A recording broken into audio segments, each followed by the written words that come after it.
Jesus cannot show you the Creator just because he himself shows up, because the Creator is invisible. Telling you that if Jesus shows up and people can look at him and hold him and touch him and see him, look in his face, look in his eyes and so on, that Jesus is not the Creator, then Jesus is not Yah, Jesus is not God, because God is invisible.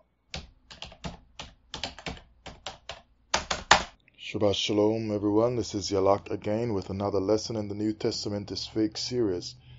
This is lesson number 122. Today's date is January 13, 2018. I'm very happy to be doing this series. I didn't expect when I started it from lesson 1, 2 or 3 years ago, maybe 2 years, that I would have made it this far with the lessons. Although I did plan to do a certain amount of lessons, more than what I've covered so far. But I really wondered if I'd really make it this far. But I'm glad, and I can see that with a topic like this, dealing with the New Testament is a problem.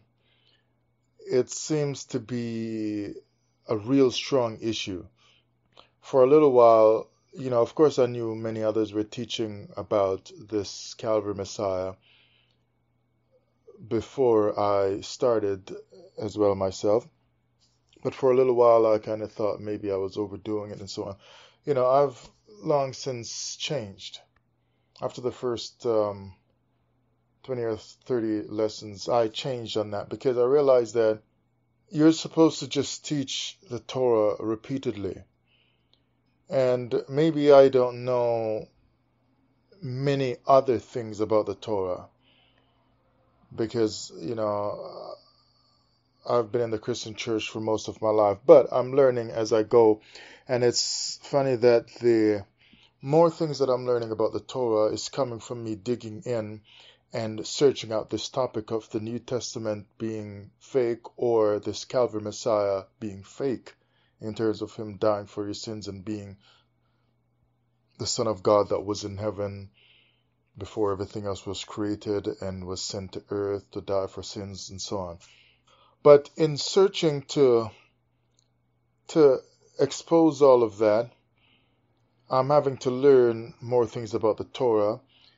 And so I'm learning the Torah. So this one topic is actually exposing the Torah more to me. And I'm finding a lot of things I'm really glad for it. Now, this lesson today is titled The Image of Jesus.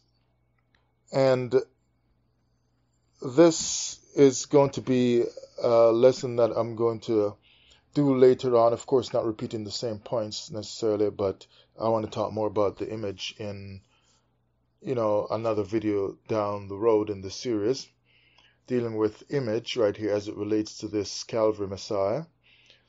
But today, I want to talk about the image and show some things. I'm going to read a little bit more from the New Testament verses today than I usually do.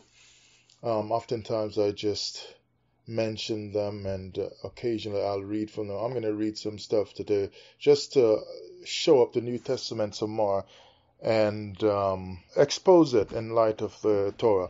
Now I'm going to read about the word image from the Zondervan Compact Bible Dictionary.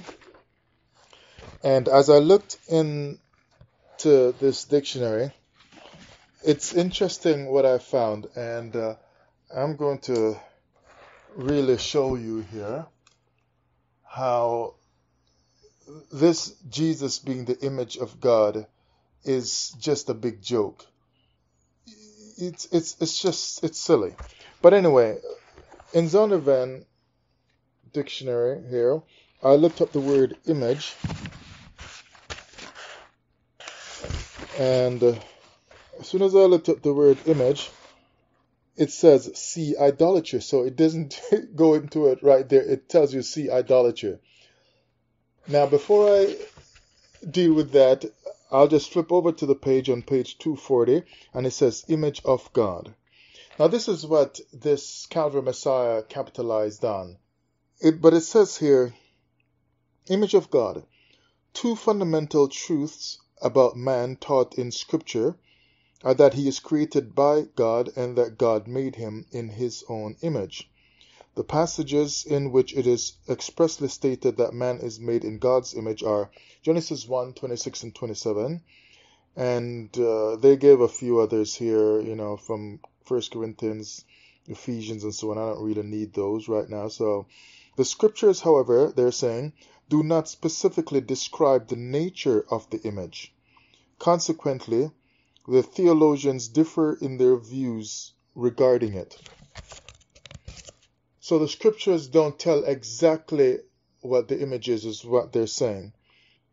Among the principal views are the following. God has a bodily form, and this serves as the pattern for the body of man. It consists in simple lordship over the animals. It refers to man's moral nature. It is his personality. Since it is unlikely that it consists in bodily form, for God is a spirit, it can only refer to spiritual qualities. Keep that in mind when I get to later verses from the New Testament. But they're saying this image would just refer to spiritual qualities, because if God is a spirit, or God doesn't actually have a body according to one of the views, then it's just dealing with spiritual qualities. Spiritual qualities in man's mental and moral attributes as a rational, self-conscious, self-determining creature capable of obedience to moral law and intended by God for fellowship with himself. So it seems that through this image there can be a relationship or a connection between God and mankind. All this, of course, makes possible dominion over the animal world. And then they go on to say the image of God is restored in the redemption of Christ, and they quote Ephesians 4:24 and Colossians 3:10. Now that part is just not correct, and by the time I get through this lesson, you're gonna really, if you're one that's searching, trying to figure out if this New Testament Messiah should be trusted in the New Testament itself, you're gonna understand exactly why I say it just can't be correct that we were renewed or redeemed through this Christ. Now, let me go back to now. That's the image of God they're dealing with. Now, let's go back to the word image itself on page 239 from this same dictionary. When I looked at it, like I said, it said image, see idolatry. Now, immediately that told me that image in the Bible deals heavily with idolatry. Image in the Bible deals heavily with idolatry. Now, the moment I understand that, all I'm left to think is that if the New Testament makes heavy use of image when dealing with this Christ, then this Christ, since he has so many other faults as I've pointed out and many others have pointed out in terms of Torah understanding, then such heavy use of the word image with Christ in the New Testament would lead me to think that Christ is idolatry. The whole business of Christ is idolatry. So when it says image, it just says in brackets, see idolatry. So then, let's go and see idolatry. And it says here, from the Zondervan Compact Dictionary, idolatry, on page 238, all the nations surrounding ancient Israel were idolatrous. Now, I've pointed out in the past few lessons that Israel picked up some of its habits that were, of course, anti-Torah from the nations around them. and like the sacrifices that they did and so on. It is my understanding from rereading the Bible on my own, which is not a dangerous thing. So, I mean, I learned from many other people. I've done that from as a child, and I'm still doing it. But there just comes a point where you got to read the stuff for yourself. What do you think? If people you learn from were to drop and die tomorrow, what do you think? If somehow you had to go and live in some other part of the world where the people you're connected with just aren't there, and you've got no way to access them, you're in maybe some country area, there's not even any internet access there. And like the closest town, closest post office, and so on, is so far that you probably can only go there once or twice per month just to go check for some mail and so on. Like, you're cut off from a lot of these fine-tuned electronics and so on. So you can't access these people teaching online and so on, and there's no teachings wherever you are.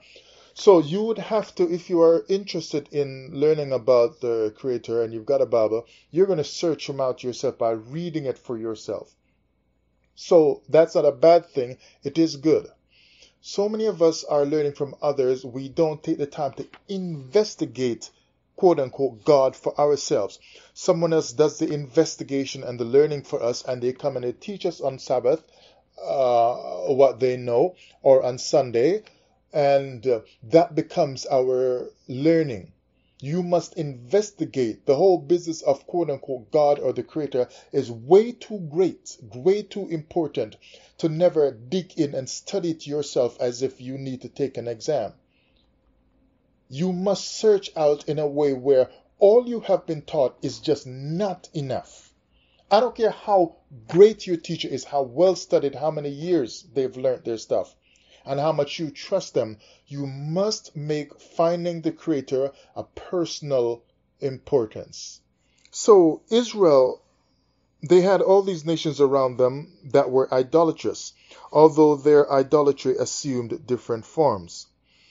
The early Shemites of Mesopotamia worshipped mountains, springs, trees, and blocks of stone, in which the deity was supposed to be in some sense incarnate.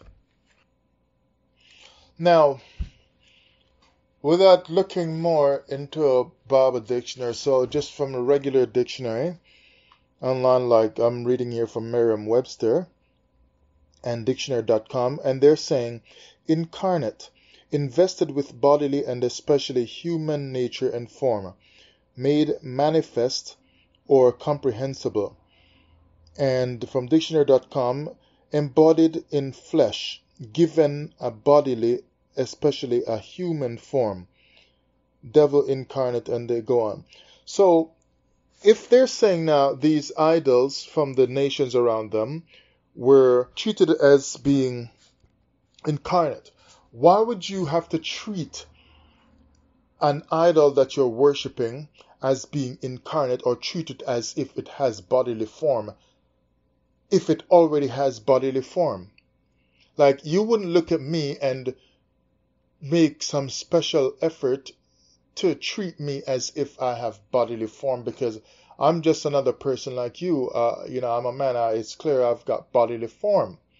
So you don't make any special effort, and you don't tell people passing by as we stop and talk in the street. You don't tell people passing by, this is a man right here. He has bodily form, and I'm talking with him. You don't need to point out stuff like that, because whoever is passing by, they're not in your conversation, but they can clearly tell that both of us have bodily form anyway.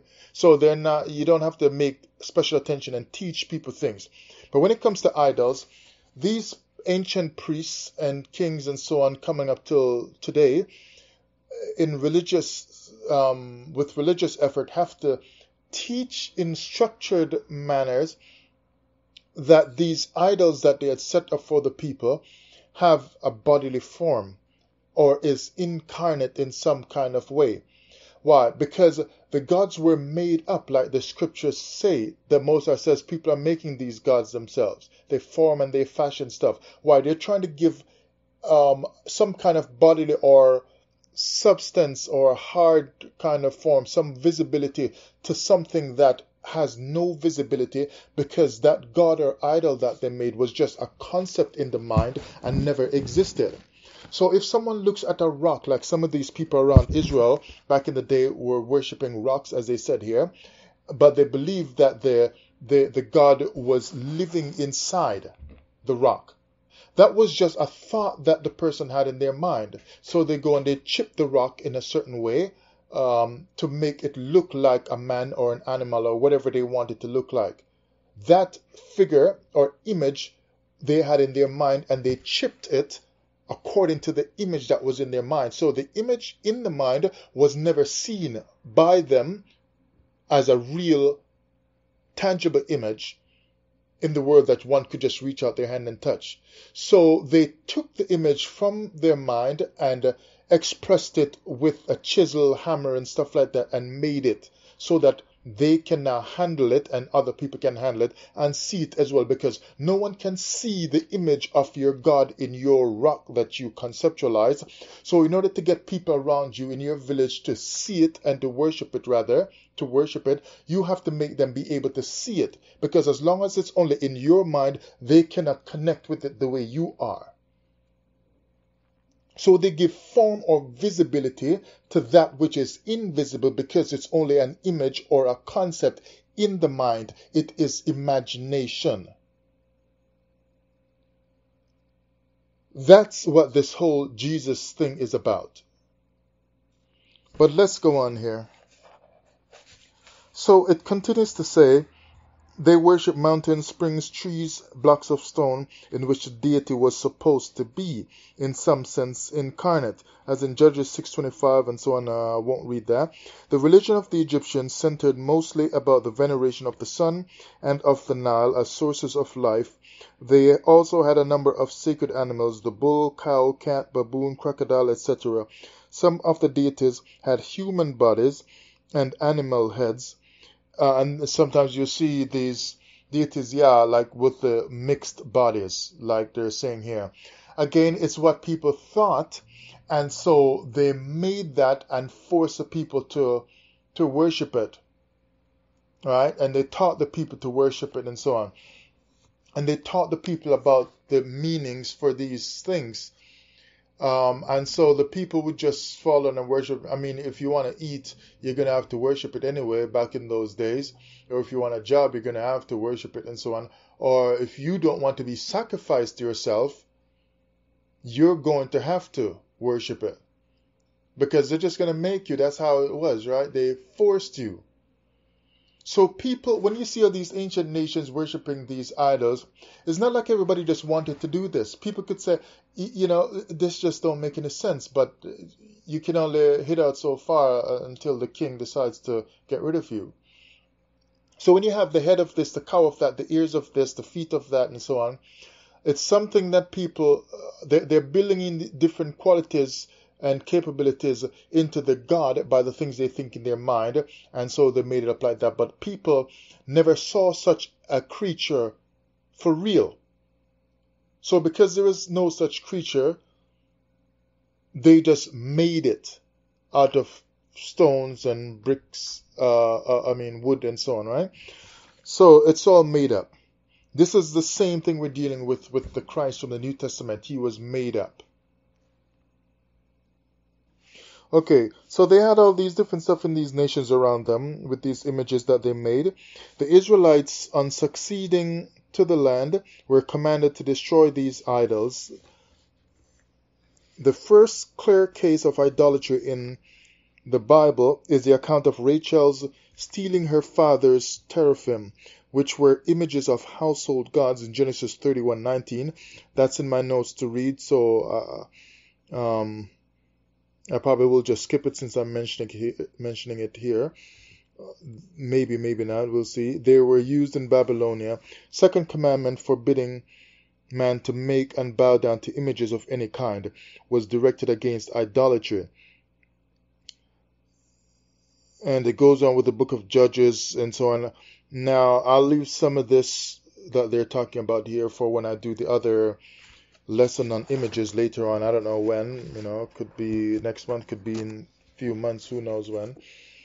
But obviously you can see that when I search for image, it said see idolatry, and when it tells you about idolatry, it's giving you all this information to let you know that image in the Bible is often linked to idolatry.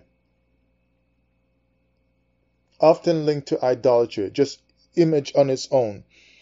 So when you deal with this Christ now being in the image of God and so on, and the express image of God, you've got to really look into that and take some time to study it out and think for yourself, because maybe the person who has been teaching you all along did not want you to think for yourself, but they're not going to approach you in that way.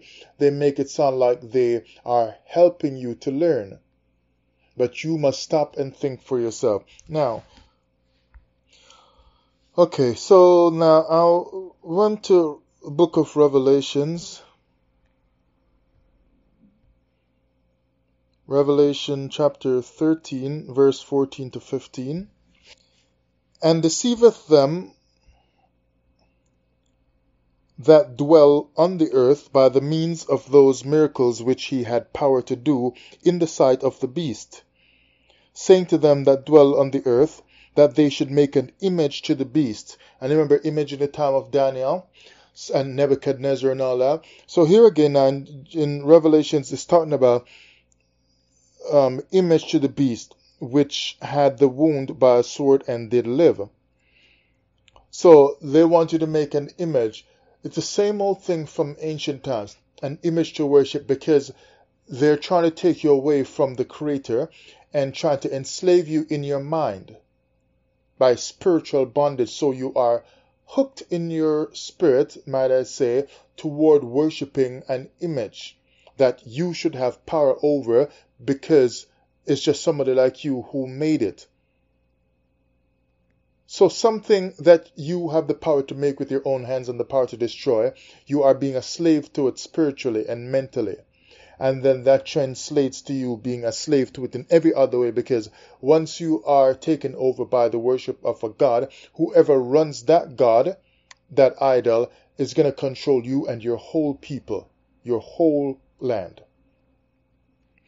Verse 15, and he had power to give life unto the image of the beast. Again, see, notice now, if you're worshiping the beast, then this image that represents the beast, is connected to the beast, is going to be an idol. And he has power to give life unto it. So we see here the whole image and idol stuff is really being shown up here. That the image of the beast should both speak and cause that as many would not worship the image of the beast should be killed. There again, you see people being forced in the book of Revelations to worship this, what started out to be just an image. Now it turns out to have death associated with it, where if you don't worship it, you're going to be killed.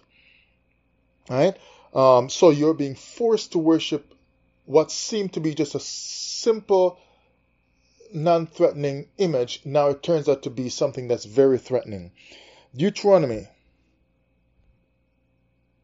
chapter 9 and verse 12. And the Most High said unto me, Arise, get thee down quickly from hence, for thy people which thou hast brought forth out of Egypt have corrupted themselves. See that now? So Moses is the quote-unquote, as they say, Messiah. Although, I really don't like this term Messiah, but I guess I got to use it because one day I'm going to be looking into Messiah some more. But anyway, Moses was this Messiah that brought Egypt out. It was not this Jesus. So when people are telling us that the angel of the Lord that delivered them out of Egypt was my angel will go before you was Jesus. No, the Moses letting you know here that Moses brought them out as the man who did that as the Messiah. Moses, not Jesus, not Yeshua. Because if Jesus was the first angel created and so on, and he said in somewhere in Hebrews, maybe Hebrews chapter 10 verse 5 or somewhere there, that a body hast thou prepared for me, then this angel is really a man. So Jesus would be a man. No wonder he came, according to the New Testament, looking like a man, because angels come looking like a man, because they are a man just made according to what the Bible is telling us with some more power, right? So Jesus then, even though you call him an angel, he would still also have to be a man. But it is showing us that the man who brought out the children of Israel, according to what the Most High himself is saying here, prophetically, with strong, clear declaration, he's saying that that man that did that deliverance through his power and direction was Moses. So it's not Jesus. And if angel means messenger, then Moses was the one who was angel and man, who was a man who brought them up, but also as an angel he brought them out, because as an angel or messenger he brought back that message to Pharaoh saying, the Most High says, let my people go, and he told the message to the children of Israel as well, look, we're getting up out of this place. So says the Most High.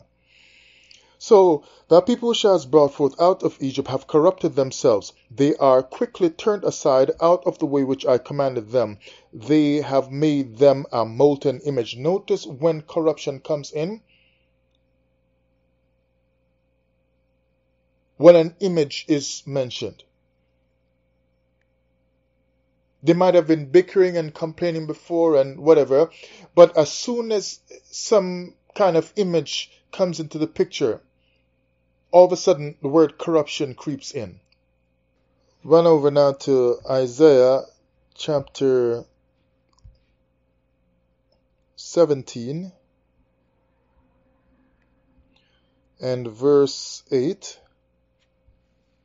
And he shall not look to the altars, the work of his hands, neither shall respect that which his fingers have made, either the groves or the images. Why not look to the images?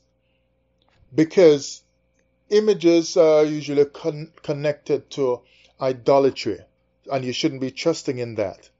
So you see, what I'm showing you so far and will build on is that the strong use of images in the Bible has this negative connotation dealing with idolatry.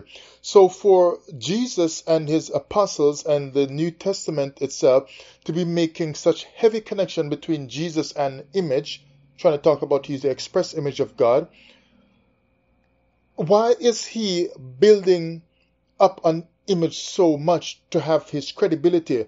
It's because the New Testament is based on idolatry. And you cannot divorce image from idolatry. So it's like they say, where there's smoke, there's fire. Whether that's true or not, where there's smoke, there's fire. Well, if I can play that right here, where there's image, there is idolatry. You know, image, of course, in the religious kind of sense I'm talking about, of course. So now, Isaiah 17:8 here, it's saying that you won't look to all these things, including images. So what I'm learning from that, which I want you to consider as well, is that there doesn't seem to be any strong precept in terms of a lot of verses building up on images in this religious sense from the Most High as being good and proper and set apart, but rather it is unholy or not set apart behavior to be using images. There is no strong build-up of images like this when people are using images in worship. So since that is the case, then where does Jesus or the apostles in the New Testament get the precept to use image to connect Jesus to the Most High?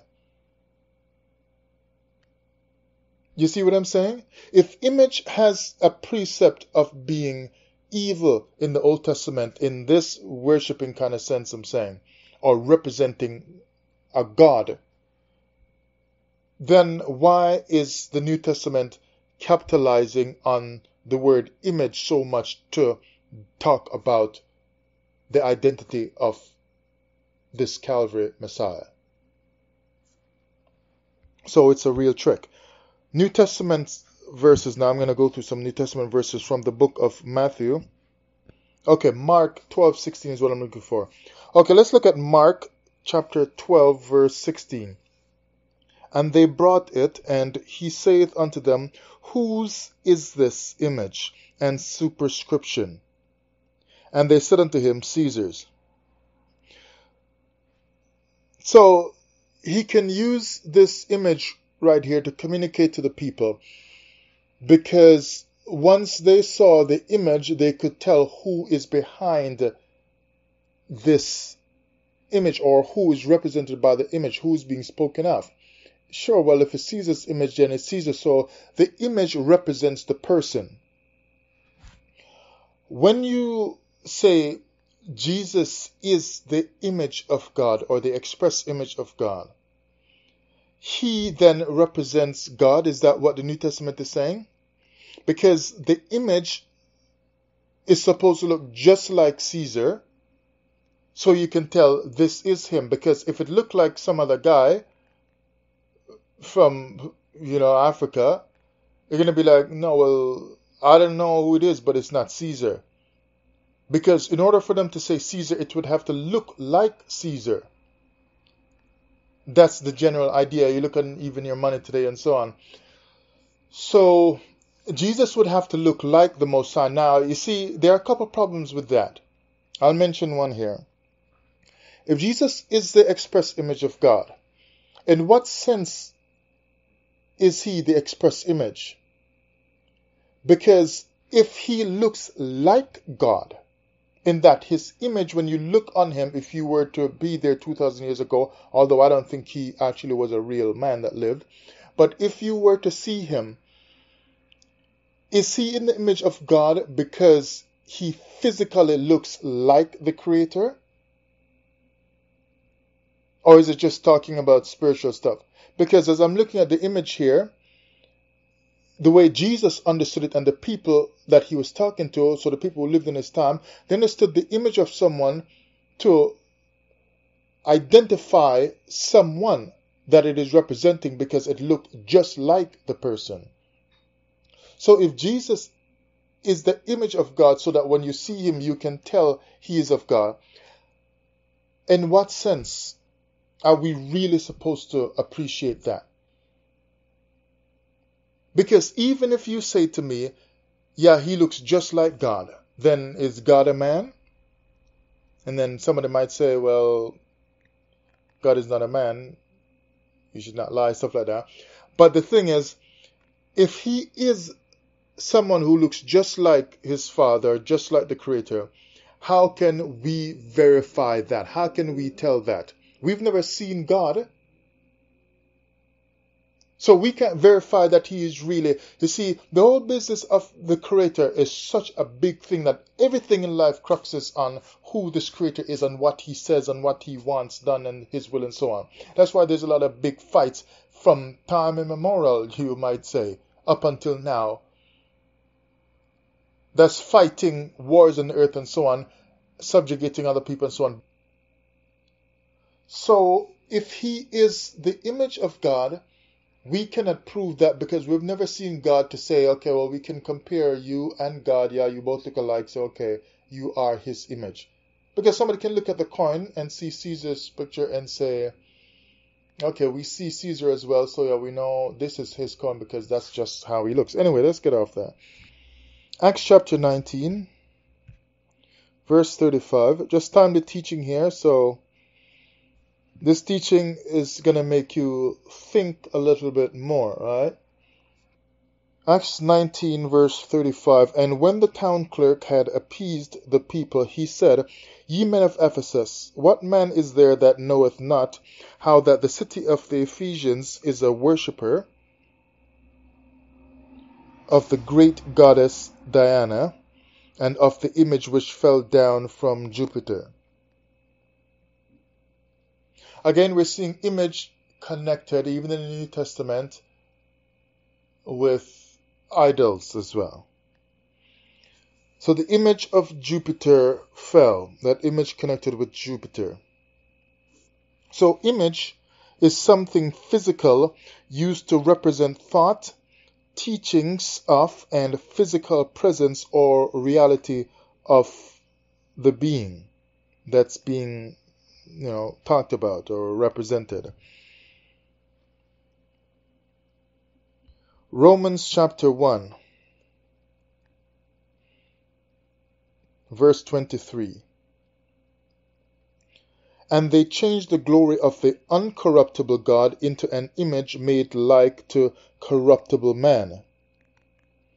You see, now, this writer, probably Paul, is trying to make somebody else look bad when it really is making him look bad and the people who believe in the New Testament and who put it together, these so-called apostles, because they're the ones who are changing or attempting to change the glory of the uncorruptible God or the Creator into an image made like a corruptible man.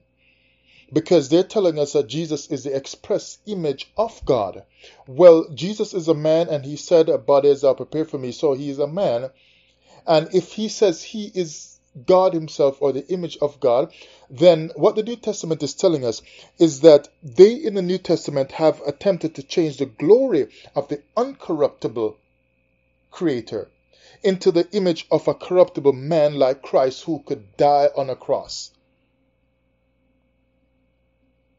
Corruptible man. Corruptible to the point where they could even pierce his body, corrupt the body, because the body should not have a hole in the side or wounds in the hand and so on. That corrupts the body. Also, corruptible body that Jesus has, like any other person's body, because your body constantly sheds skin and so on, right? So let's say hair is dropping off you all the time and skin. I think I mentioned this long time ago. If you sweep your house after a week or so, you'll likely find pieces of hair and your flesh, your skin, right? Because your body is corruptible. It is dying. These parts of your body, of your flesh and your hair and so on, is dying off of you and falling to the ground all the time, and they get rubbed off with your clothes and so on. So he's got a corruptible body that if he does not continue to take care of it, will die. That's why people put ointments on their body and lotion and oils and so on, and you take showers and things like that, and you eat proper food and so on, right? Not just for strength, but to continue to give your body the proper life and nutrients and so on. So this writer here in Romans is saying something that he probably doesn't even understand he's saying. Although he's trying to trick you and he's aware he's trying to trick you with something else in the New Testament, he's probably not aware that he is looking like an idiot right here. This great Apostle Paul, they call him. Because he himself is participating in trying to change the glory of the uncorruptible God who does not decay and stuff isn't falling off him. Like you got to go and drink some new power smoothie and eat some greens and beans and whatever to try to keep himself from decaying and becoming nothing. They're trying to change that image to the image of a man who they say is Christ, whose body is falling to the floor, like everybody else's body does. So, made like to corruptible man and to birds and four-footed beasts and creeping things. Romans chapter 8 and verse 29. For whom he did foreknow, he also did predestinate to be conformed to the image of his Son, that he might be the firstborn among many brethren. This right here is a real theological lie. It is trying to excise Torah out of your mind. Because they're trying to let you know that the Most High is doing some predestinating so that you are conformed to the image of his Son. Like the Son is all that, important and special, this particular Son, Christ. That he might be the firstborn. Conform to the image, that to me means conform to the idol of Christ. This right here, for the Most High to be predestinating that we all be conformed to the image of His Son and so on, that is replacement theology as far as I understand it. Where something is being replaced that was of old times or original with something new from the New Testament in this case. So a new thought is coming in. Someone is strategizing real hard in the New Testament to make you think new things, believe new things, and then go on to regurgitate those deceptions when you teach other people. This verse, Romans 8:29, is dealing with, it's introducing into your mind replacement theology without telling you that.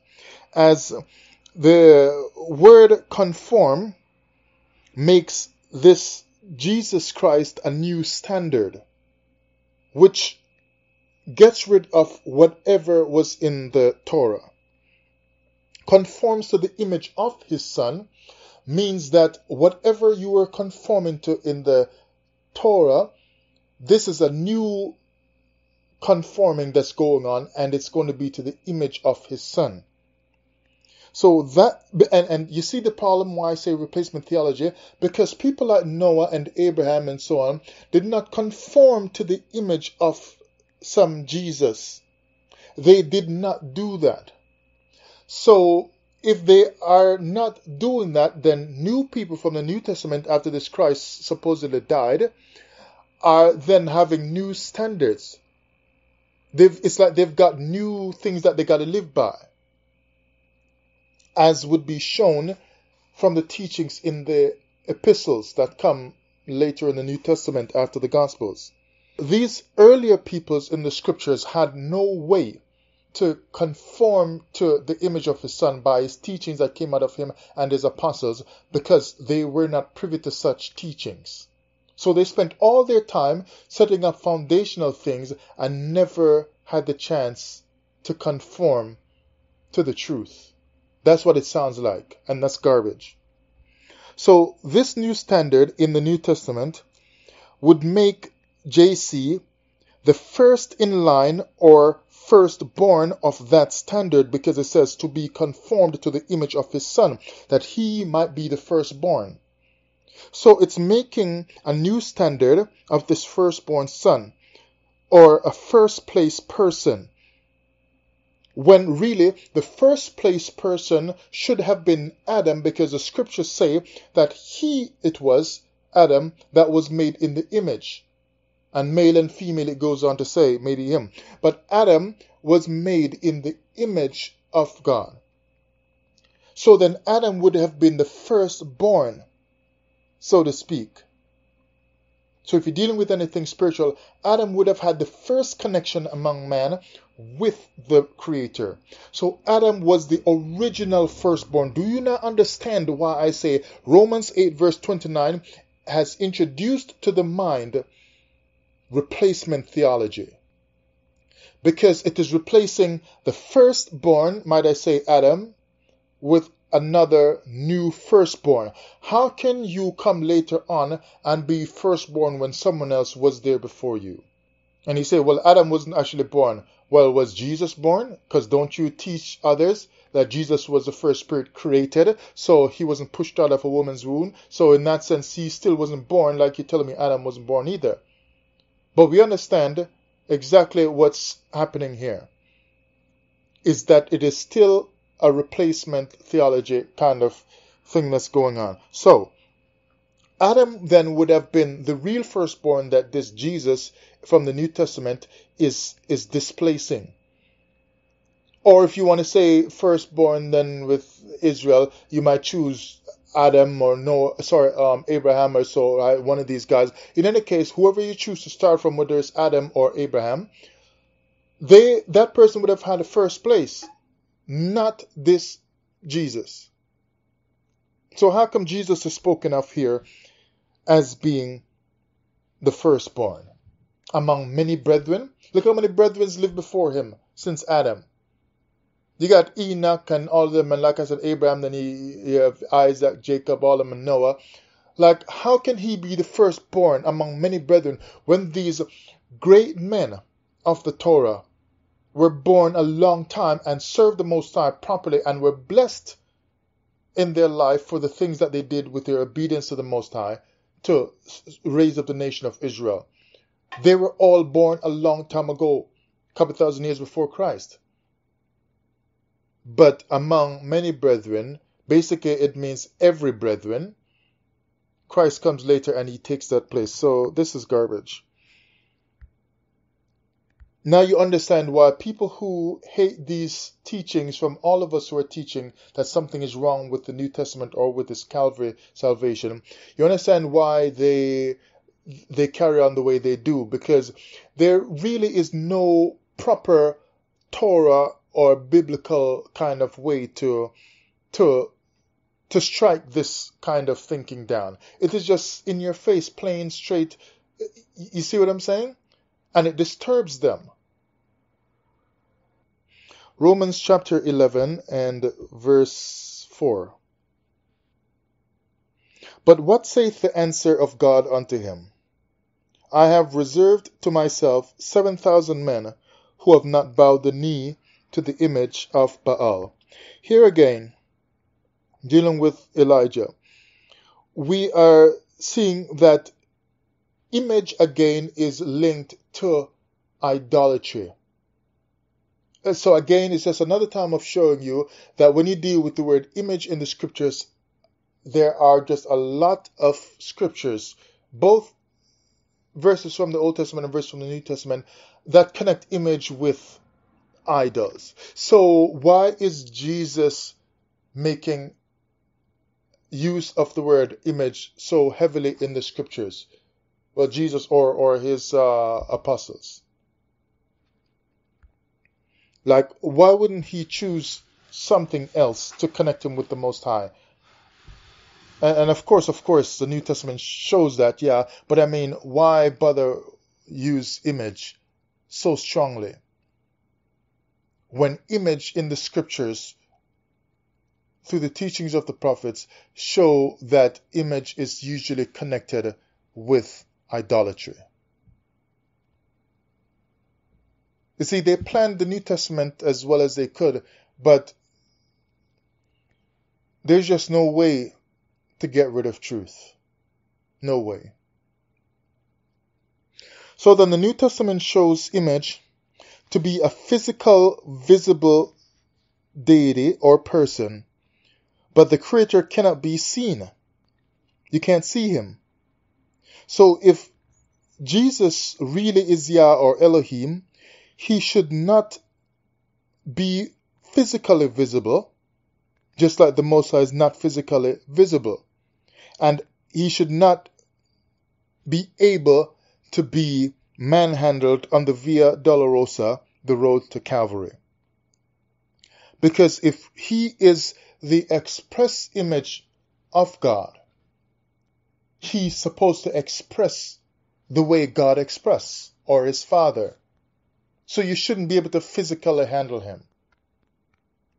Because to make Jesus the express image of God so that you can see God is anti-Torah in its concept. When the Torah teaches that you just cannot walk up to God and touch him and handle him and look at him and sit down and drink tea with him, stuff like that. You can't. Like, we've been taught all our life that God is invisible. And then somebody comes and tells you that a man walked up to Abraham or whoever, or a man named Jesus comes on the scene and says he is God. If you're seeing all these people, they are not God. Because God is not seen the way you see another man. Genesis chapter 31. So we're running back to the Old Testament now. Verse 34 and 35. Now this is the one with Rachel. I already mentioned it in the dictionary, but I'll just skip it. So basically, it's just saying she hid the images. Basically, images again is just being connected with idols. So again, you see Image, idol, connection, image, idol, image, idol. So let's run to Exodus chapter 32 and verse 8.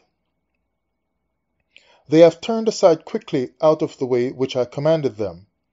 They have made them a molten calf, so idolatry right there, and have worshipped it, and have sacrificed thereunto, and said, These be thy gods, O Israel, which have brought thee up out of the land of Egypt. So see, in order to have the idol for the people, they are making an image for the people to see. So image, again, connected to idolatry. If Jesus is idolatry, like so many people have said, although some disagree, you can then understand that he has to also be visible. So he has an image. That's why it says express image of God. Because if you just have a thought in your mind, it's difficult to have thousands of people or millions of people to worship what you are sitting in your house thinking. You've got to set up a whole temple, whole elaborate kind of stuff, and make some kind of image, something for them to connect with so people can see and have it on their mind as well. Because there might be a thought in your mind and whatever you think of it is just there. You can tell somebody about it, but if you want it to be strong in their mind and take them over, give them something to see.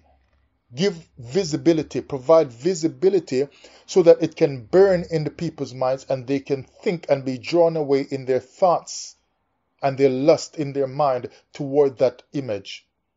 And you get them to dive into idol worship. So Jesus, being an idol, has his own image.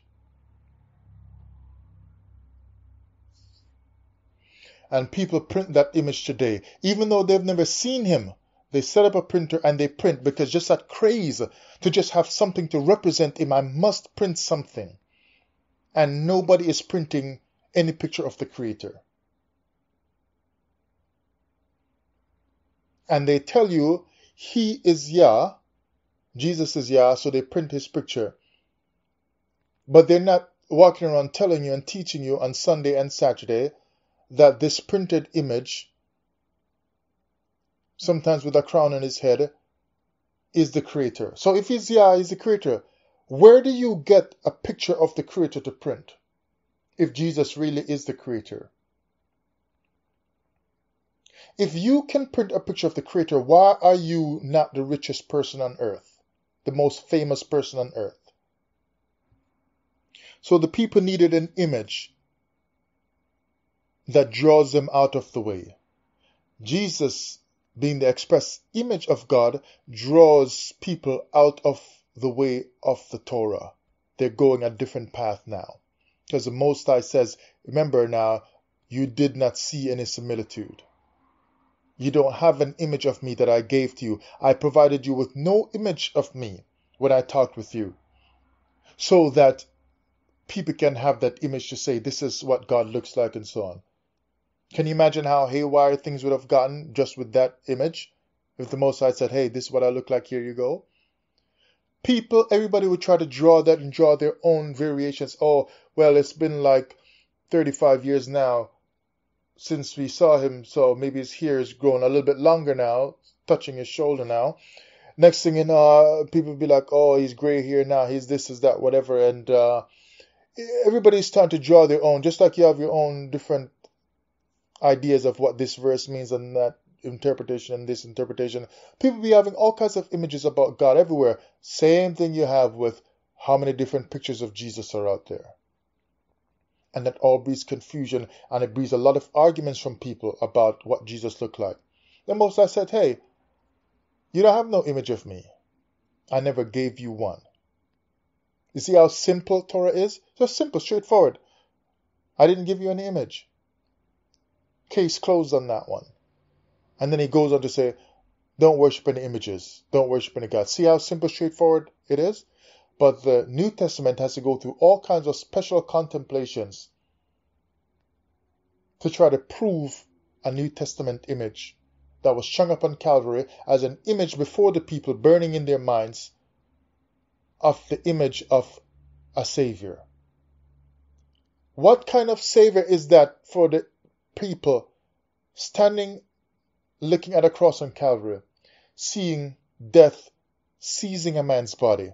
Is that a Savior? If you are trapped, somebody's coming to rescue you and they get cut down. Did they save you? No. They died trying to get to you.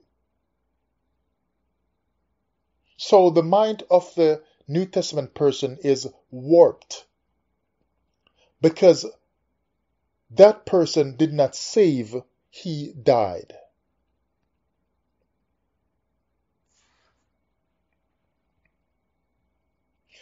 So according to verse 32, chapter 32 of Exodus and verse 8, I can then understand that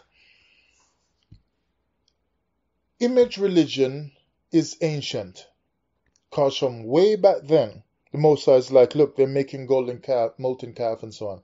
So people needing an image, this is ancient stuff. Having a representation, but the Most High is so secure in himself. He doesn't even have to show you a picture of him. He's just like, hey.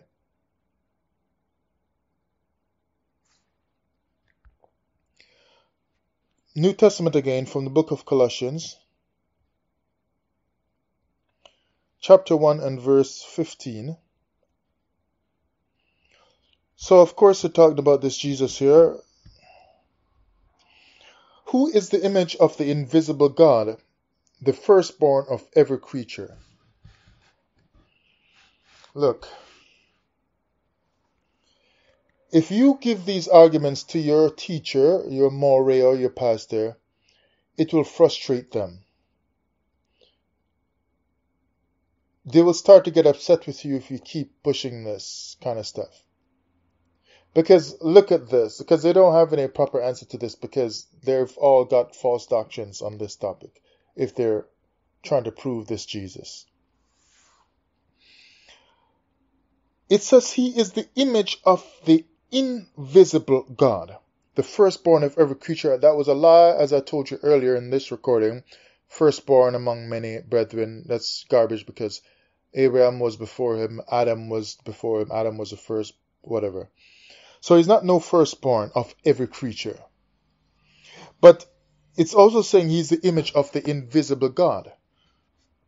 Let me ask you people, like I said, timely teaching here. This is real teaching. How can JC be the visibility of that which is invisible? Let me read the verse for you again, Colossians 1:15. Who is the image of the invisible God? Question again. How can JC be the visibility of that which is invisible? You understand what invisible means and what visible means? Look at this now. Invisible, G517, Ahoritas, it says unseen, or that which cannot be seen. Example, invisible. Invisible. Now, as they go on, they also are leading us to G3707, which says Horitas, visible, open to view. So as we can see here, something that is visible, being open to view, means that you are able to look at it and interpret it in your mind based on what your eyes can detect. The light's going to bounce off that image to your eyes and so on, run to your brain. It tells you exactly what's in front of you you're looking at. It's open to view. Visible. But now invisible, something that cannot be seen. So the verse again reads, who is the image of the invisible God? So then what the verse is saying is that Jesus is the image, and the image, people are going to see it. So what it's saying is Jesus is the visibility of the invisible God. How can something that is invisible be visible or open to view? To be invisible means it is not open to view. You cannot see it. So how can you see God? Because Jesus supposedly comes and appears to you. How can you see God? Because you're looking at Jesus when God cannot be seen. If God is invisible like you've learned from a child, how are you going to look at him in any form that Jesus shows up as or shows up in? It don't matter what Jesus looked like. The one the New Testament says sent him is invisible. So Jesus cannot show you something that's invisible. If I got something that's invisible in my hand, can I show it to you? It don't matter how perfect vision you have, how well your eyes are. You've never worn glasses in your life, never needed it. If the thing is invisible, you cannot see it. Maybe you can touch and feel it and tell something is there. You cannot see it. It is invisible.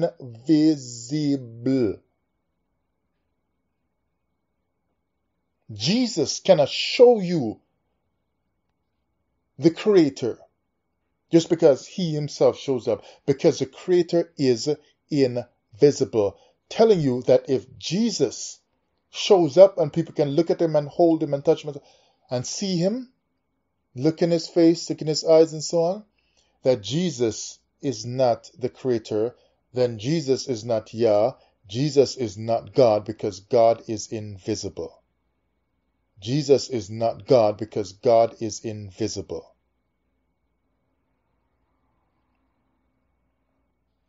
So then image has to be thought of as the renewed inner man. Let's run over to Colossians chapter 3 and verse 10. So think of image now as the renewed inner man.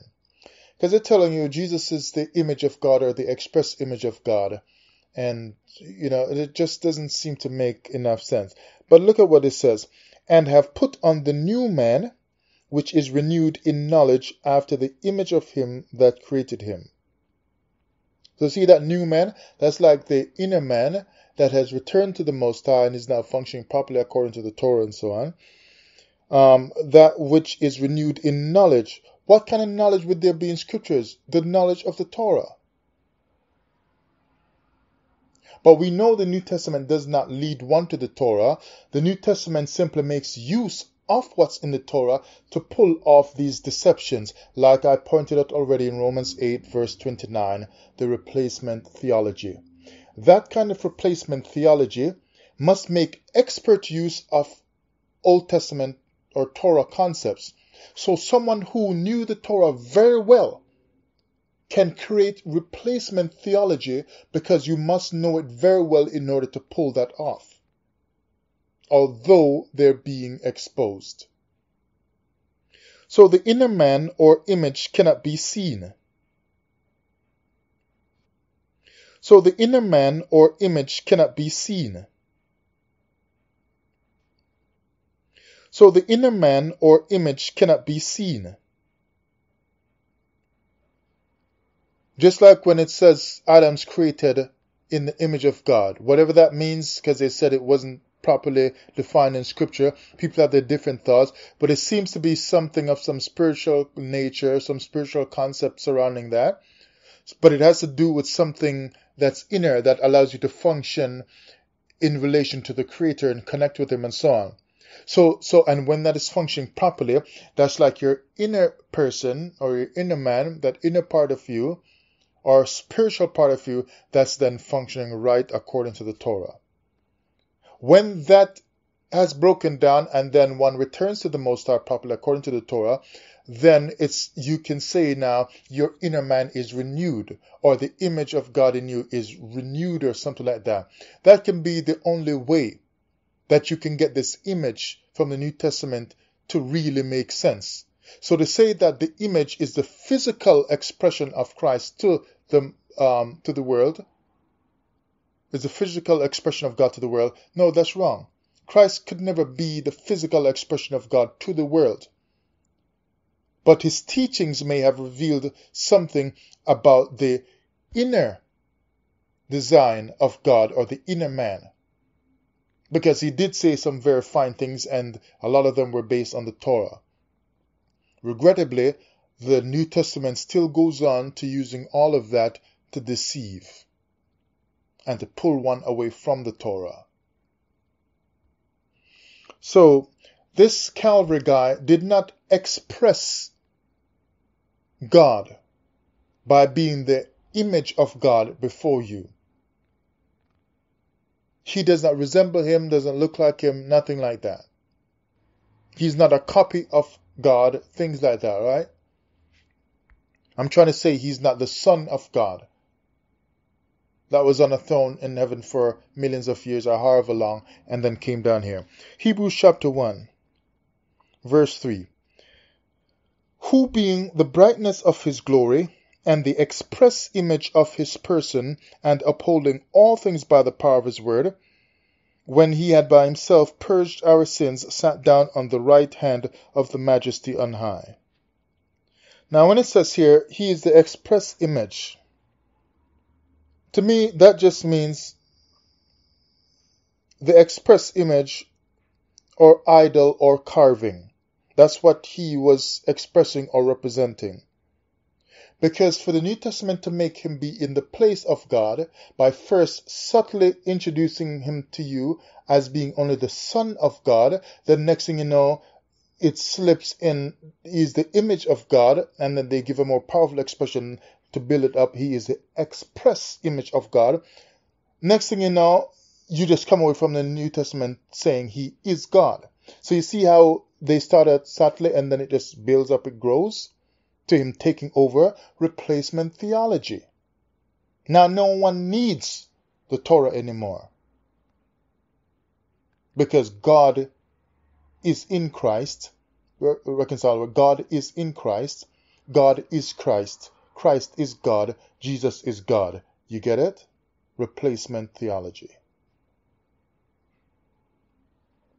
Once one is hooked by that replacement theology, then once you get to the point where it's like, okay, well, if Jesus is God, then you're going to want to know more about his teachings, so you'll read the entire New Testament and do what they are saying, because if these are his apostles and he is God, then eventually you distance yourself from the Old Testament or Torah teachings. And you forget about the laws, the commandments. But if Jesus is the express image, and image is dealing with idol, because in order to get you to connect Jesus with God, they have to make him an image, like I covered before. An image is dealing with idol. So Jesus is the express image, or Jesus is the idol that they set up to let you connect him with deity, but they tell you that that deity is God or the Creator. But it's a complete lie. So Jesus is the idol that replaces God. He's the express image of his person and upholding all things by the power of his word. I won't even deal with that part right here about the word. But the Most High says, do not create God. So if this image, which is Jesus, is an idol that was used at that time in the Roman Empire to get people, because you can tell that Jesus is an idol. The whole representation of him is just an image to sway people.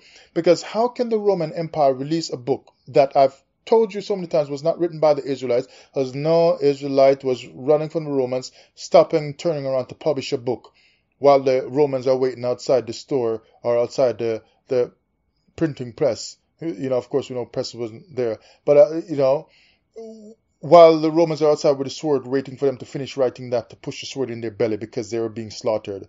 Now Israelites going to be publishing book. And why didn't the Israelites spread the New Testament if they really wrote it?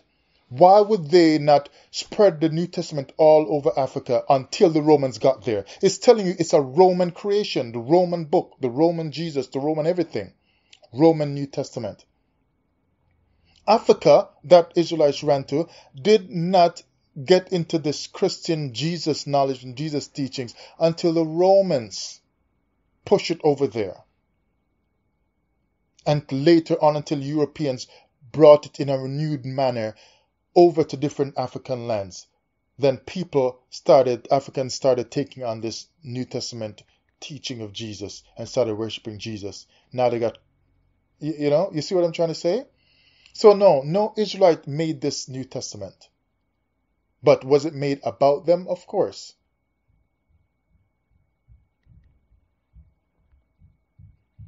So if Jesus is the express image or idol that is being used, then the Roman Empire needed this idol or this image, which was really an idol, which was Jesus, to sway and captivate the people in the Roman Empire at that time. Because Israelites in the Old Testament did not use an idol to grow the knowledge of the Most High and to bring Israelites over to the commandments. They used images and idols to go astray. But to grow the knowledge of the Most High, they didn't use an image of Him to represent Him. Because that's just not in the Torah to do that. But if Romans did not have Israelites and anybody else in their empire in this New Testament movement, might I call it, then for them to have gotten all these people, they must have used this New Testament kind of teachings. That's what they did. Because how else would the Romans have set up all this stuff and get people to believe it if they didn't have an image for the people to connect with? Because that's how heathen nations did. They connected people with a deity by an image. So they used the image of Christ in the Old Testament and the teaching of Christ, in the New Testament, to get people to grow this Christ movement. Now they call it Christianity. But the Most High says, don't create other gods, don't fashion, don't make them, don't deal with images. Even though New Testament is telling you, believe in images. Believe in this image at least, that Christ is the express image of God. But the Most High says, don't deal with images. So how come Christ is the express image of the Creator when the Creator is telling you, do not deal with images? Is that breaking the commandments? Is that clear enough for you? Christ is the express image of God. It sounds very, very, very strong and philosophical and so on. The express image of God. But that God had said, do not deal with images. See that in the commandments? Exodus 20 and verse 4, thou shalt not make unto thee any graven image or any likeness. And people are making these images and printing them out of their printers and teaching you. Do not make any images or any likeness of anything that is in heaven above. And if Jesus is in heaven above, you say, then why are you printing a picture of Him? Or anything that is in the earth beneath. If He walked on earth, why are you making picture of Him? Or that is in the water or under the earth. Why are you making picture of Him? And they got this Jesus in the water being baptized all the time, the pictures they're showing you. Exodus chapter 34, verse 13. But ye shall destroy their altars, break their images, and cut down their groves. Again, break their images. So He doesn't stop to differentiate between different kinds of images as if like some of them are good. He's like, no, images, like I've told you before, are connected with idols. So the Most High just gives a blanket statement, break down the images. He doesn't even try to consider the different kinds. Break their images. But the New Testament has Jesus making heavy use of an image to describe Him. That's why I told you Jesus is sacrifice on Calvary is a Molech sacrifice, another image, another deity is being worshipped at Calvary. Another religion is being expressed at Calvary, that Moloch religion. So the Most High says just break down their images. So if Jesus is connected heavily in the New Testament to an image, then prophetically one has to understand that the Most High was warning about this from ancient times. Like when he tells you wood and stone you're going to worship, you can prophetically see, that reaches into the future with us being in Christianity and Islam, as they say. Why can't you see that image connected to Jesus is according to the prophecies in the Torah that says, when you get there and you see these images, break them down?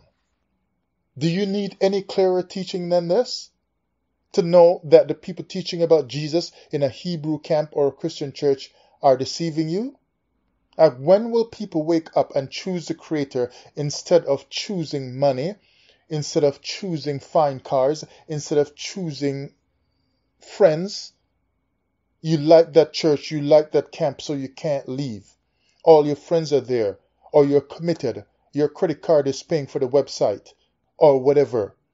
When are people going to just make a little bit more effort toward the Creator? But you want the Creator to make more effort towards you and bless you with this, bless you with that. Give me this, open up this door for me, make this. And the Most High is asking you for just some basic, straightforward things, and you feel it's just so difficult. If you had friends in that camp or church, you can make some other friends elsewhere.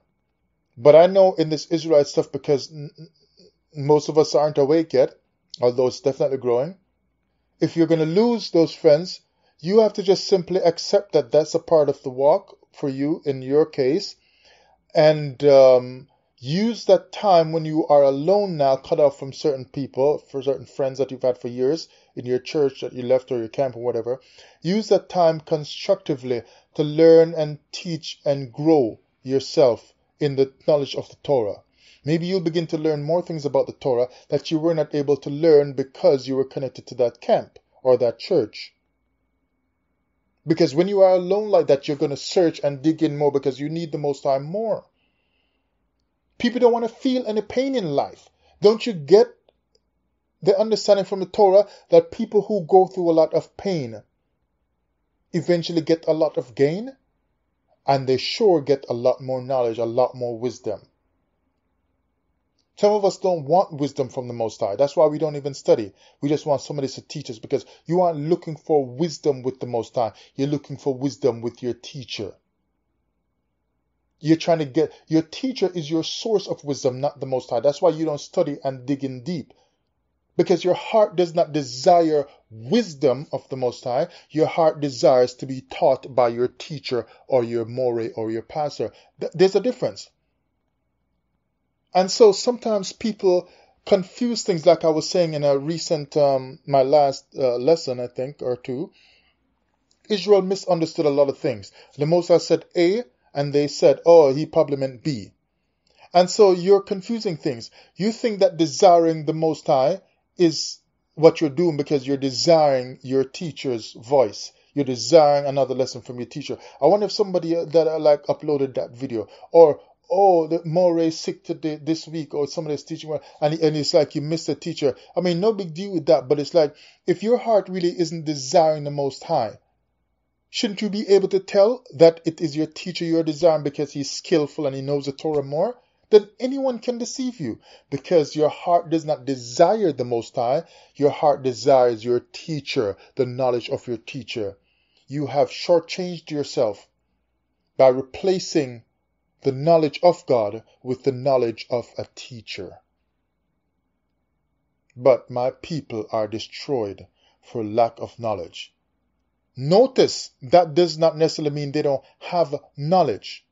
It's just that they don't have the knowledge of the Most High or the wisdom of the Most High. They have the knowledge or wisdom of their teacher.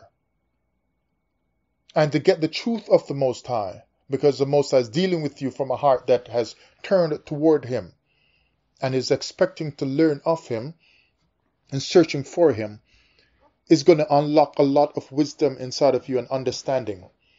But so many of us don't get some extra stuff unlocked inside of us, so we just stay at the base level Because it's our teacher we want to unlock the stuff, not the Most High. That is a problem. You're looking to your teacher way too much. Your teacher should just be used by you as a guide and assistant and so on. Someone who's sharing stuff with you.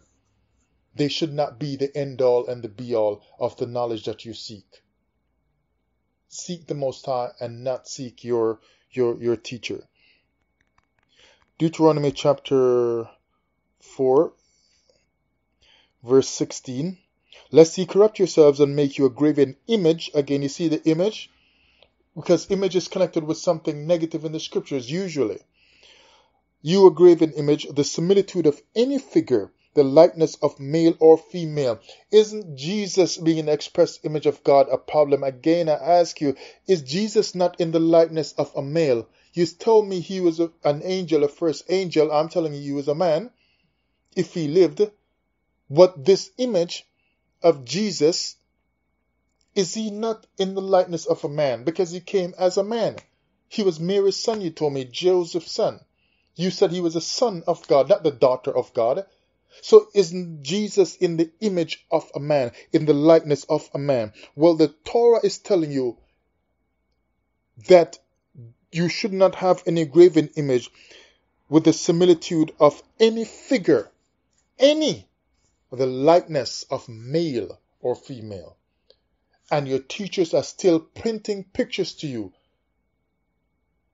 while they teach with an image that is in the likeness of a man who died on Calvary, even if they say it's a black picture because it was a black man that died on Calvary and a black man is coming back. And they give you these pictures on paper that they've printed on posters and on videos as well.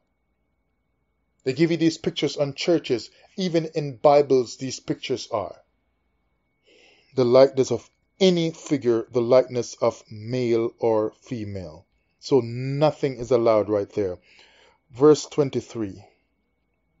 Take heed unto yourselves, lest ye forget the covenant of the Most High your power, which he made with you, and make you a graven image or the likeness of anything which the Most High thy power hath forbidden thee. Is forbidden with this Jesus image. Yet the New Testament makes great use in its teachings of the image of Jesus, and image is forbidden.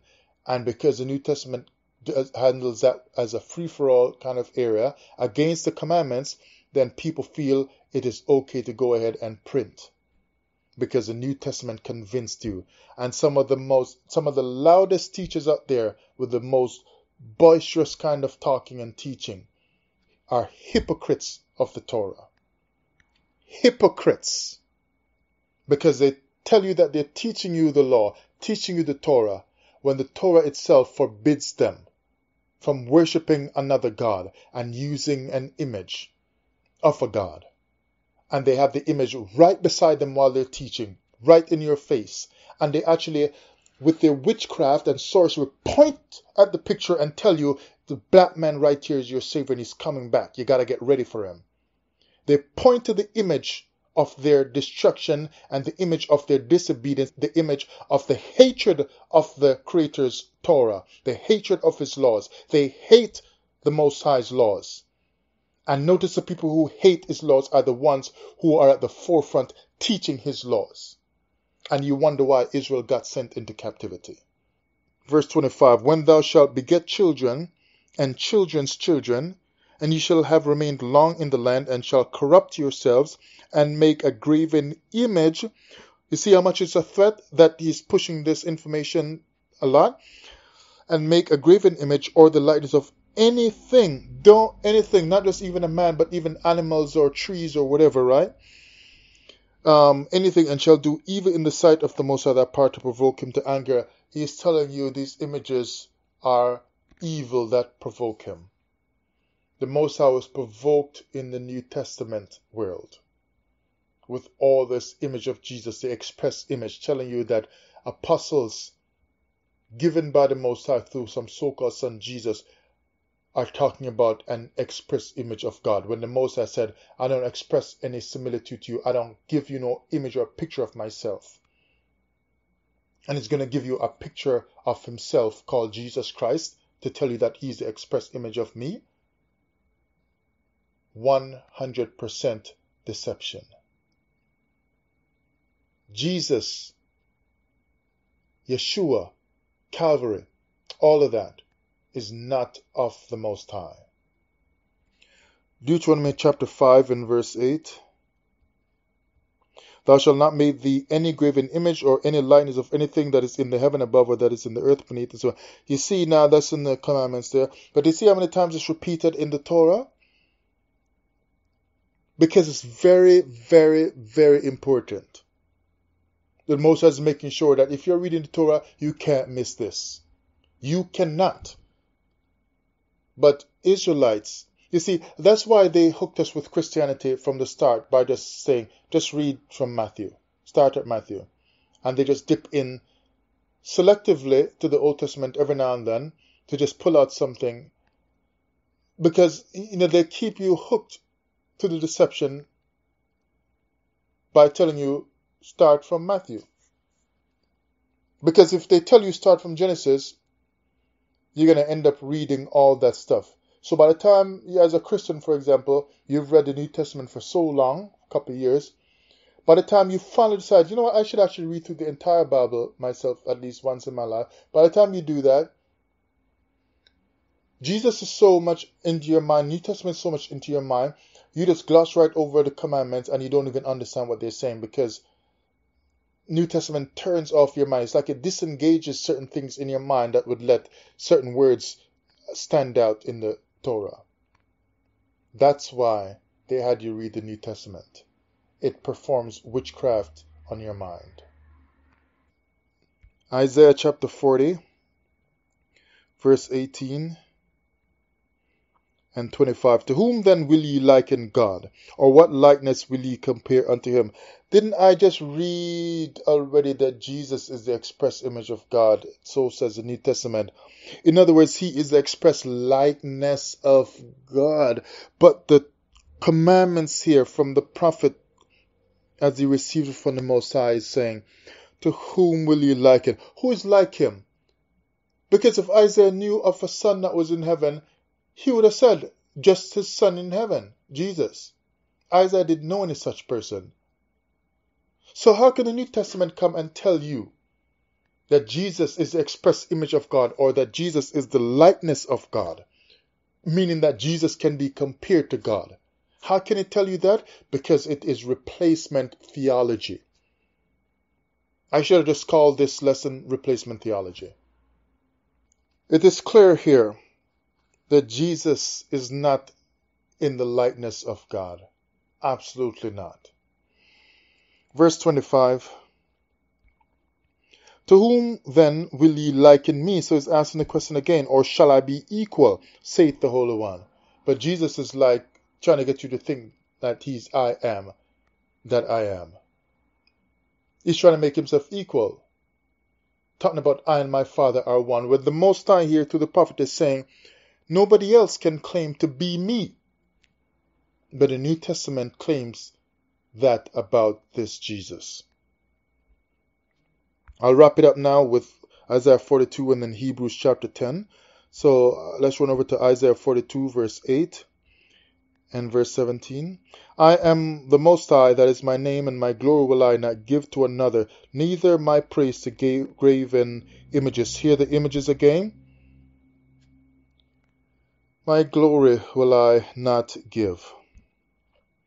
When it says here not give, from this Hebrew word Nathan, H5414, it means to give, put, set, to bestow, grant, permit. So he's saying if he's not going to give his glory to another, he's not going to put or set his glory in Jesus. So how come Jesus is shining up on Mount of Transfiguration and walking around healing people and so on, telling about he's from the Father sent him, and he's working as he sees his Father does, and so on. And he's come with the power of the Most High, 40 days in the wilderness fasting, and he's returned with spirit and power and so on. And he's got the glory of God and people bowing down worshiping him, Hosanna, Hosanna, all that kind of stuff. And the Most High is saying, I didn't put or grant my glory to anyone else. I didn't bestow it. I didn't put or set my glory in anybody else. So who is this Jesus from the New Testament? An imposter. He is an idol. He did so not give, again, the word is saying to ascribe. So he did not ascribe anything to Jesus. He did not write that into Jesus' life. He did not put that power into him. Didn't put his glory into Jesus, right? To devote, consecrate, dedicate. That means Jesus was not created and set up by the Most High. So the story is just fake. New Testament is fake. If Jesus didn't get that from the Most High, he wasn't consecrated and set apart to be no Son of God, that means the New Testament is lying to you. It's clearly lying to the whole world. You notice religious books are in different parts of the world, and certain religions take over in certain places, because there seems to be a book for just about every kind of people or every kind of land or every kind of culture, because people must worship a certain way to keep them away from the Creator. Everybody's got their own book. So, my glory will I not give to another. That word not give, again, Nathan, also means pay wages. You see what that means? Pay wages, sell, exchange, lend, commit, entrust, give over. So pay wages, then what the scripture is then saying is, my glory will I not give to another, means then nobody else deserves it, so you're not going to pay them, like it says, pay wages. So then he does not owe Jesus anything, so he's not going to pay wages or give him what he deserves. Jesus does not deserve the glory of the Most High. Why? Because he's not of the Most High. It's all a big trick. If it deals with paying wages, that means the person deserves it. But if he's saying, I will not give my glory, or I will not pay wages with my glory to anybody else, nobody supposedly sitting up in heaven from the New Testament as a son deserves to be paid the wages of the glory of the Most High, so that they can claim this glory for themselves as well and say, I and my Father are one. Bam! You see why we get hated when we teach lessons like this? Because the Torah strikes down the lies. He does not pay Jesus the wages of his glory, because Jesus does not deserve any of it. So New Testament is lying.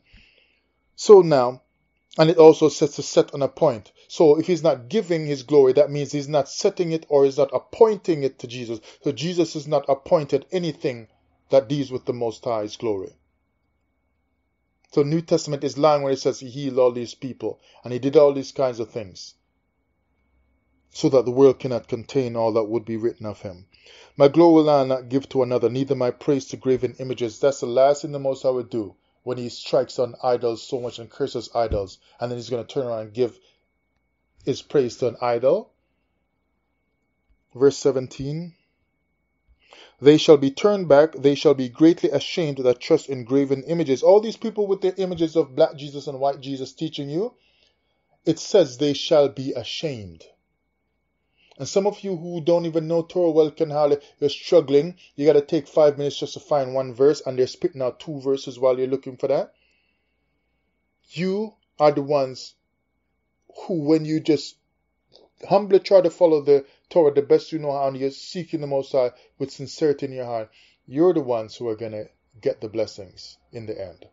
And those are the ones that seem mighty with their Torah knowledge. They are going to be ashamed. Some of the most destined for judgment kind of people and to be cut off and so on are the most vibrant Torah teachers on earth.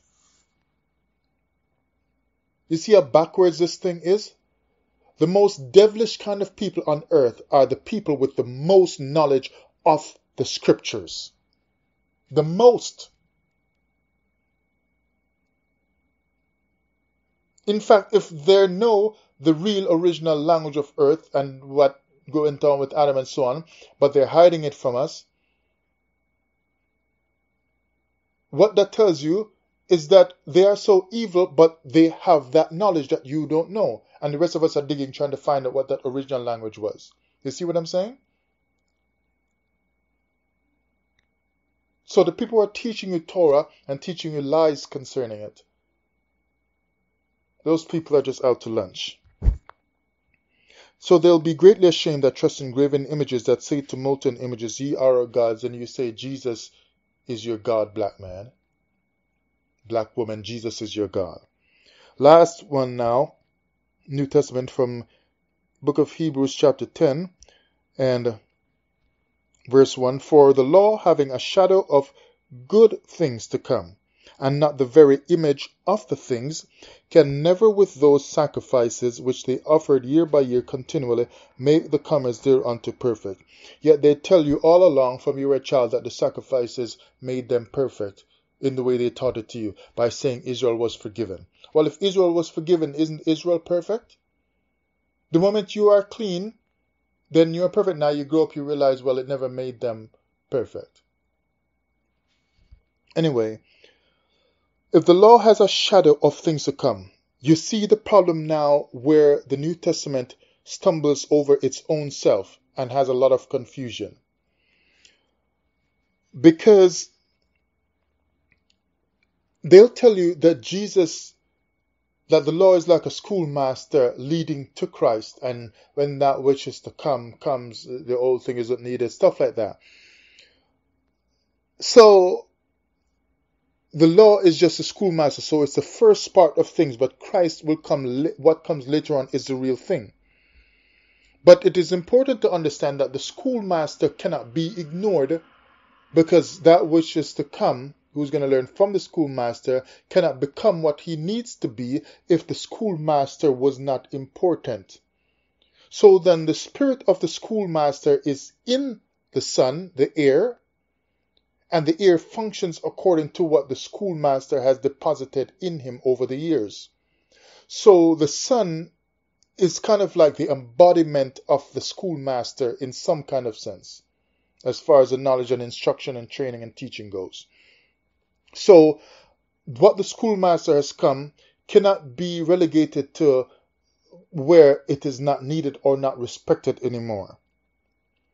Now listen to this here. The law having a shadow of good things to come, and not the very image of the things, can never. Look at the problem with this. How can the law just have the shadow of the things to come, so the shadow of the future, but not have the very image of the future, which is the things to come? When the thing to come must always continue to have the shadow or the previous things or the original things inside of it, just like the ear will be the embodiment of all the knowledge of and instruction of the schoolmaster that was before him, who raised him up.